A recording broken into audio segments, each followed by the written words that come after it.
The galaxy had always been a place where the strong ruled, and the weak were left to bow before them. The Zorathians, one of the most powerful species in the universe, had traveled to countless worlds, enslaving and dominating weaker species for centuries. To them, humans were nothing but animals, little more than pets.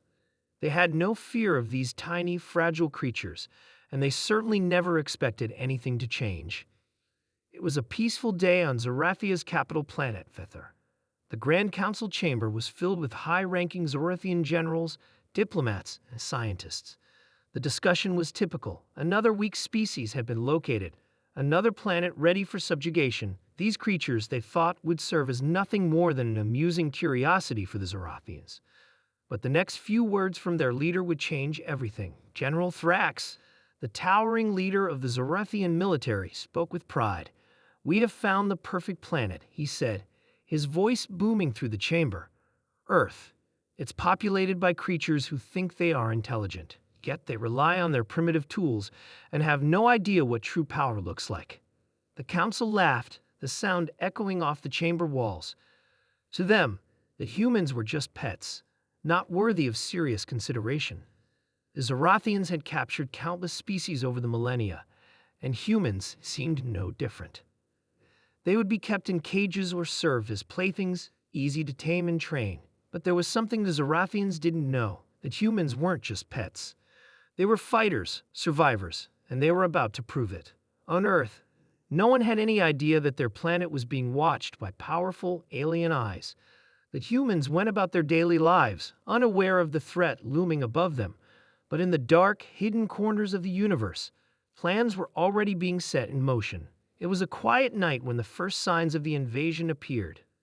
The sky, which had always been a calm canvas of stars, was suddenly filled with the glow of hundreds of Zorathian ships. They descended upon Earth, their massive crafts blotting out the sky and casting shadows over entire cities. For the first time, humans saw what true power looked like. The Zorathians landed on the planet, their ships making a thunderous crash as they tore through the atmosphere. At first, humans were paralyzed by fear. News outlets scrambled to cover the event, but no one knew what to do. The alien ships were impenetrable, their technology far beyond anything Earth had ever seen. The Zorathians made their move, sending teams of soldiers to take control of the cities. But the humans weren't as weak as the Zorathians had assumed. As the Zorathians marched into the streets, they were met with resistance. At first, it was small. Groups of humans armed with nothing but sticks and improvised weapons trying to defend their homes. But then something extraordinary happened. The humans didn't stop fighting. They adapted, learning quickly, using every resource available to them. The Zorathians laughed at first, dismissing the humans' resistance as nothing more than a small annoyance. But soon their amusement turned to confusion. These primitive creatures were not just putting up a fight. They were winning. Every time the Zorathians attacked, the humans struck back harder. They didn't give up, no matter how many of their cities fell or how many lives were lost. The humans had something the Zorathians had never encountered before: sheer determination.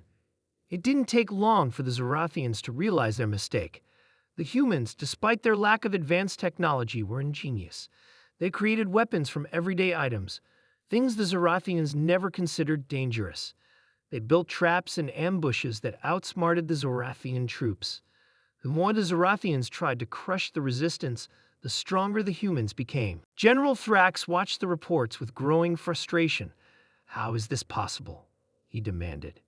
"These creatures should be helpless, but they are fighting back with more strength than we've ever seen." The answer was simple. The humans were not afraid. They had always been a species that faced adversity head-on, that fought for survival no matter the odds.